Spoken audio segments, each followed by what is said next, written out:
Right, folks have been telling me that I'm the destroyer of dreams. Now, couldn't I just let people hope, just for a little while, that plastic roads made from the air can make free energy for cars that don't need gas, that hover using a reactionless drive so they can transport water also made from air? I mean, wouldn't that just be so cool?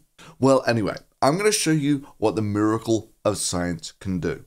So, the self-filling water bottle was stupid because that requires about 2 million joules of energy to make 1 kilogram of water. But merely to cool that kilogram of water by 10 degrees Celsius only takes about 40,000 joules. And that's maybe possible.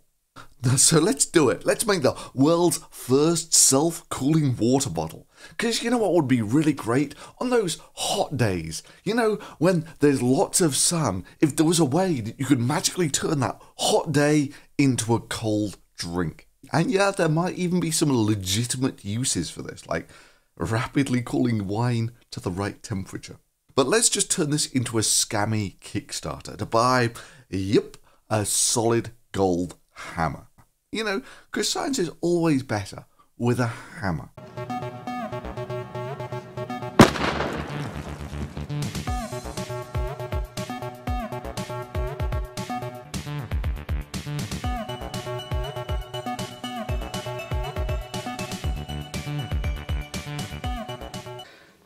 Turns out someone actually suggested on my Twitter feed that, what about a self-cooling water bottle?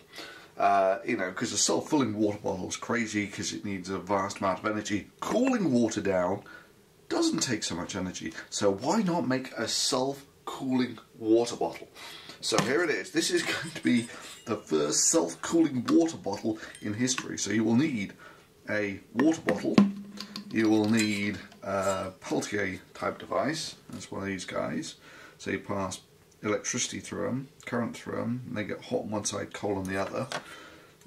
This is a sort of commercially bought Peltier device. It radiates the heat out the big side, radiates the cool out the little side. So I'm just going to put one in there. So we will need, first things first, to be able to get our Peltier device into our water bottle.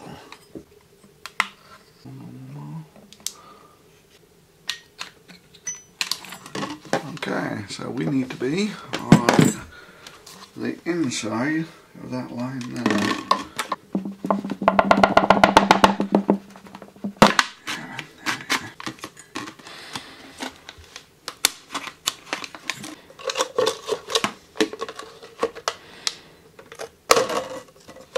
Perfect. Ha ha! There you go. Got it. Alright. Now, we just need to glue that up so that we've got a seal on it. Rough up the surface around here a bit. This is 5-minute epoxy. So you mix it up, and in about 5 minutes the stuff sets really quite solidly.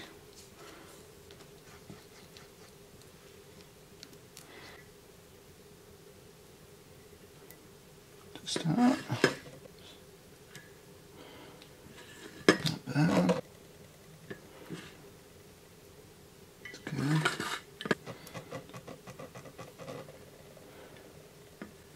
Good. Gotcha. I think that is a seal, but we will see. And now I just need to give that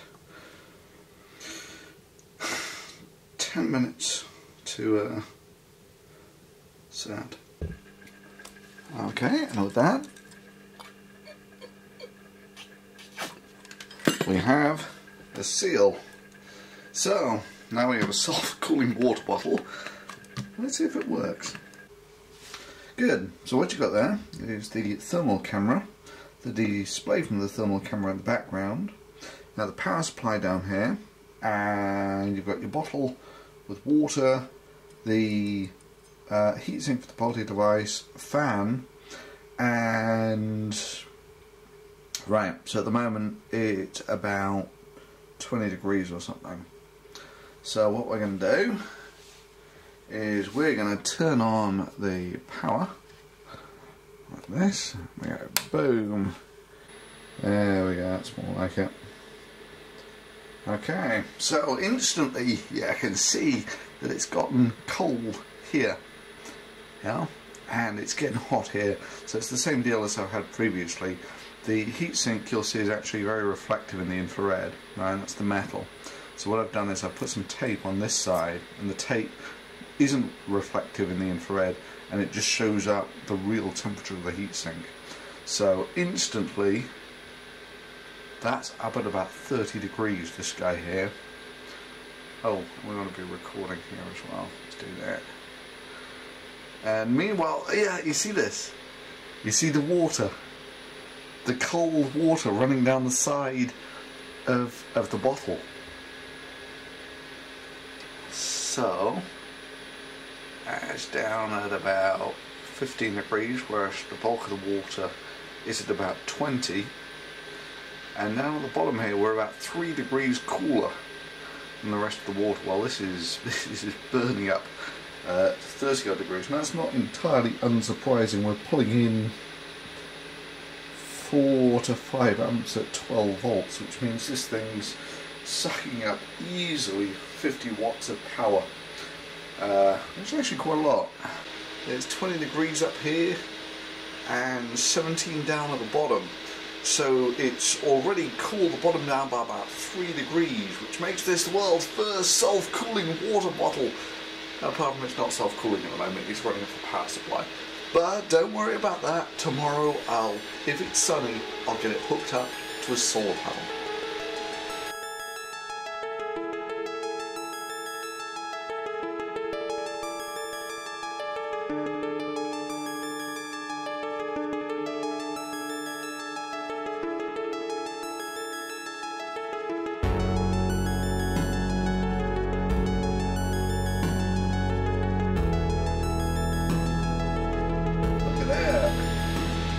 After like 20 minutes, we're down to 10 degrees. That's actually pretty chilly.